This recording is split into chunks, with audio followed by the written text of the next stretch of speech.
Hi guys, welcome to YouTube channel. ഞാൻ ഇവിടെ ചെയ്യാൻ പോകുന്നത് നമ്മുടെ ഫോണിലെ പലതരം ഡിസ്പ്ലേ പറ്റിയാണ്. ഡിസ്പ്ലേ എന്ന് പറയുമ്പോൾ രണ്ട് തരമാണ് മെയിനായിട്ട് എല്ലാവർക്കും അറിയാം. ഒന്ന് LCD-യും LED-യും. അതേപോലെ നമ്മളിവിടെ പറയാൻ പോകുന്നത് LCD ഡിസ്പ്ലേ പറ്റിയാണ്, അതായത് ലിക്വിഡ് ക്രിസ്റ്റൽ ഡിസ്പ്ലേ. അത് മെയിനായിട്ട് പറഞ്ഞാൽ കമ്പാരിറ്റീവ്ലി LED ആയിട്ട് കുറച്ചും കൂടി ചീപ്പാണ്. ഇതിൻ്റെ ഒരു ഫോൾട്ട് എന്ന് പറയുന്നത് നമ്മൾ ടച്ച് ചെയ്ത് പിടിക്കുമ്പോൾ ഒരു റെയിൻബോ കളർ ഇങ്ങനെ സ്പ്രെഡ് ആവുന്നത്, അതാണ് ഇതിൻ്റെ ഒരു ലിക്വിഡ് ആയിട്ട് ഒരു ഫോം.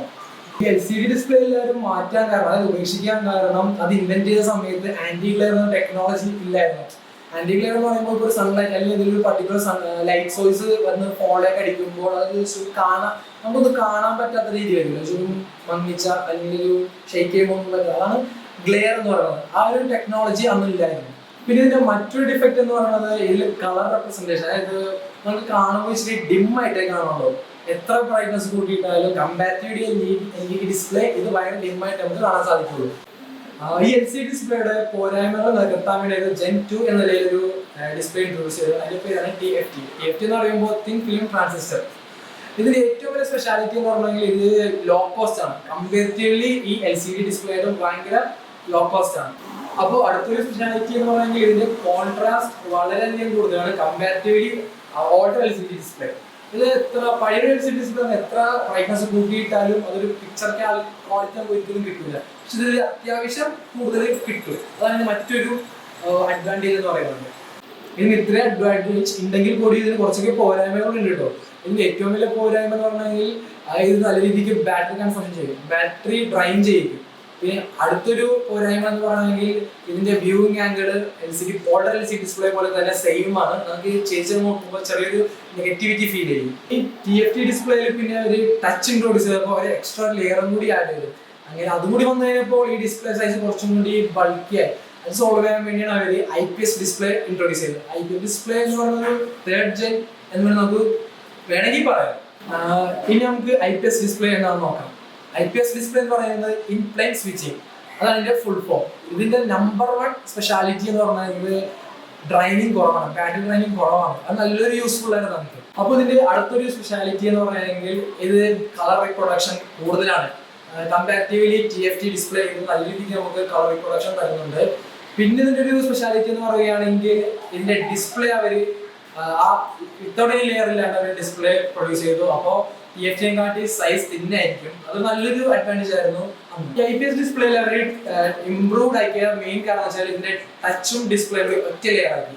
അത് നല്ലൊരു അഡ്വാൻറ്റേജ് ആയിരുന്നു. ആ ഒരു ടെക്നോളജിയിൽ നല്ലൊരു അഡ്വാൻറ്റേജ് ആയിരുന്നു. പിന്നെ ഇതിന്റെ ഇംപ്രൂവ് ചെയ്ത ഒരു കാര്യം വ്യൂയിങ് ആംഗിൾ നല്ല രീതിക്ക് അവർ ഇംപ്രൂവ് ചെയ്തിട്ടുണ്ട്. വ്യൂയിങ് ആംഗിൾ എന്ന് പറയുമ്പോൾ ഞാൻ നേരത്തെ TFT കേസ് പറഞ്ഞായിരുന്നു. ഇനി നമുക്ക് LED ഡിസ്പ്ലേ പറ്റി പറയാം. LED ഡിസ്പ്ലേ എന്ന് പറയുമ്പോൾ LCD പാനൽ ടെക്നോളജി ആയിട്ട് നമുക്ക് കണക്കാക്കാം. അതിന് നമുക്ക് OLED ഡിസ്പ്ലേ പറ്റി പറയാം. OLED ഡിസ്പ്ലേ എന്ന് പറയുമ്പോൾ organic light emitting diode. LED strips എല്ലാം നമ്മൾ കണ്ടിട്ടുണ്ടാവുമല്ലോ, ജസ്റ്റ് ഒരു കറണ്ട് കടത്തിയിടുമ്പോൾ തന്നെ ഇത് ഗ്ലോ ആകുന്നത്. ആ സെയിം ടെക്നോളജി തന്നെയാണ് ഈ ഡിസ്പ്ലേയുടെ കാര്യത്തിൽ. കറണ്ട് ഇതിലേക്ക് പാസ് ആകുമ്പോൾ തന്നെ ഡിസ്പ്ലേ ലൈറ്റിംഗ് സ്റ്റാർട്ട് ആവും. അതൊരു നല്ലൊരു ഫീച്ചറാണ് ഇതിന്റെ. ഈ ഡിസ്പ്ലേയിൽ എനിക്ക് ഇഷ്ടപ്പെട്ട ഒരു ഫീച്ചർ എന്ന് പറയുകയാണെങ്കിൽ ഇത് ലെസ് എനർജിയാണ് കൺസംഷൻ ചെയ്യുള്ളൂ. ഇത് കമ്പാരിറ്റീവ്ലി കുറഞ്ഞ ബാറ്ററി ഇത് വലിക്കുള്ളൂ. പിന്നെ ഇതിന്റെ കളർ എന്ന് പറയുന്നത് നല്ല രീതിക്ക് തന്നെ പ്രൊഡക്ടിവിറ്റി കൂടുതലാണ് ഈ LED ഡിസ്പ്ലേയുടെ ഒരു പ്രത്യേകത എന്ന് പറയുന്നത്. പിന്നെ ഇതിന്റെ ഏറ്റവും ബെസ്റ്റ് പോരായ്മ എന്ന് പറയുന്നത് ഇത് ഭയങ്കര ഒരു എക്സ്പെൻസീവ് ആണ്. ഇതിന്റെ കോസ്റ്റ് ഓഫ് മേക്കിംഗ് വളരെയധികം കൂടുതലാണ്. പിന്നെ ഇതിന്റെ ഗുഡ് ഫീച്ചർ എന്ന് പറയുകയാണെങ്കിൽ ഇത് ബാറ്ററി നല്ല രീതിയിൽ കുറച്ച് വലിക്കുള്ളൂ. അതുപോലെ തന്നെ ഇതിൽ black or dark display wallpaper നമ്മൾ ഇട്ട് കഴിഞ്ഞാൽ ഇത് നല്ല രീതിക്ക് പവർ വലിക്കുള്ളൂ. അതുകൊണ്ടാണ് ആൻഡ്രോയിഡ് പുതിയൊരു ടെക്നോളജി അവർ ഇൻട്രൊഡ്യൂസ് ചെയ്തത്, ഡാർക്ക് മോഡ് എന്ന് പറഞ്ഞിട്ട്. ആ ഒരു മോഡിലിട്ട് നമുക്ക് കുറച്ച് ബാറ്ററിയെ വലിക്കുള്ളൂ. ഇനി സാംസങ് ഇൻട്രൊഡ്യൂസ് ചെയ്ത മറ്റൊരു ടെക്നോളജിയാണ് AMOLED ഡിസ്പ്ലേ. AMOLED ഡിസ്പ്ലേ എന്ന് പറയുമ്പോൾ ഇതിന്റെ ഏറ്റവും വലിയ സ്പെഷ്യാലിറ്റി എന്ന് പറയുന്നത് തിന്നറാണ്, വളരെയധികം തിന്നറാണ്. നമുക്ക് AMOLED ഡിസ്പ്ലേ യൂസ് ചെയ്ത ഫോൺ കണ്ടാൽ നമുക്ക് മനസ്സിലാകും. പിന്നെ മറ്റൊരു ഫീച്ചർ എന്ന് പറയുകയാണെങ്കിൽ ഇത് കളർ കൺസംഷൻ കൂടുതലാണ്, നല്ല രീതിക്ക് നമുക്ക് കളർഫുൾ ആയിരിക്കും. ഇതിന്റെ ഓരോ പിക്സലിൽ വരുന്നത് ഓരോ ട്രാൻസിസ്റ്റർ കപ്പാസിറ്ററാണ്. അതാണ് ഇതിന്റെ ഏറ്റവും വലിയ ഫീച്ചർ എന്ന് പറയുന്നത്. ഇതിന്റെ ഒരു പോരായ്മ പറയുകയാണെങ്കിൽ ഇത് നമ്മൾ ലൈറ്റർ കളർ വാൾപേപ്പേഴ്സോ തീമോ യൂസ് ചെയ്ത് കഴിഞ്ഞാൽ ഇത് നല്ല രീതിക്ക് ബാറ്ററി ഡ്രൈൻ ആക്കും. കമ്പാരിറ്റീവ്ലി LCD IPS ഡിസ്പ്ലേ നോക്കുകയാണെങ്കിൽ അതിനെക്കാട്ടി കൂടുതൽ ബാറ്ററി ഇത് കൺസംഷൻ ചെയ്യും. പിന്നെ ഈ AMOLED ഡിസ്പ്ലേ മറ്റൊരു സ്പെഷ്യാലിറ്റി എന്ന് പറയുകയാണെങ്കിൽ ഇത് നമുക്ക് ഏത് രീതിക്ക് വേണമെങ്കിലും ഫ്ലെക്സിബിൾ ആക്കാം, ബെൻഡ് ചെയ്യാം. അത് നല്ലൊരു ഫീച്ചറാണ്. അതാണ് സാംസങ് ഫോളോ ചെയ്തിരിക്കുന്നത്. ഈ എച്ച് സീരീസിലൊക്കെ സാംസങ് ബോൾഡ് ചെയ്തിട്ടാണ് ഈ AMOLED ഡിസ്പ്ലേ ഇൻട്രൊഡ്യൂസ് ചെയ്തിരിക്കുന്നത്. അടുത്തതായി നമുക്ക് ഇനി സൂപ്പർ AMOLED ഡിസ്പ്ലേ പറ്റി പറയാം. സൂപ്പർ AMOLED ഡിസ്പ്ലേ എന്ന് പറയുമ്പോൾ സാംസങ്ങിന്റെ തന്നെ ഹൈ എൻഡ് ടെക്നോളജിപ്പെട്ട ഒരു ടെക്നോളജിയാണ്. അവിടെ ഏറ്റവും ലേറ്റസ്റ്റ് മോഡലായ S20 സീരീസിലേക്ക് സൂപ്പർ AMOLED ഡിസ്പ്ലേ ആണ് യൂസ് ചെയ്തിരിക്കുന്നത്.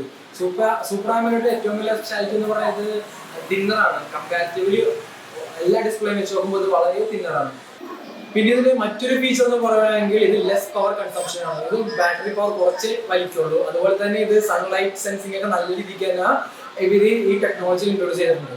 അപ്പോൾ ഈ വീഡിയോ നിങ്ങൾക്ക് എല്ലാവർക്കും ഇഷ്ടപ്പെട്ടു എന്ന് കരുതുന്നു. നിങ്ങൾക്ക് ഇതുമായി സംബന്ധിച്ച് എന്ത് ഡൗട്ട് ഉണ്ടെങ്കിലും കമന്റ് ബോക്സിൽ കമന്റ് ചെയ്യാം. അതുപോലെ തന്നെ നിങ്ങൾക്ക് ഇഷ്ടപ്പെട്ടെങ്കിൽ ലൈക്ക് ചെയ്യുക. So this is for let logic and signing of.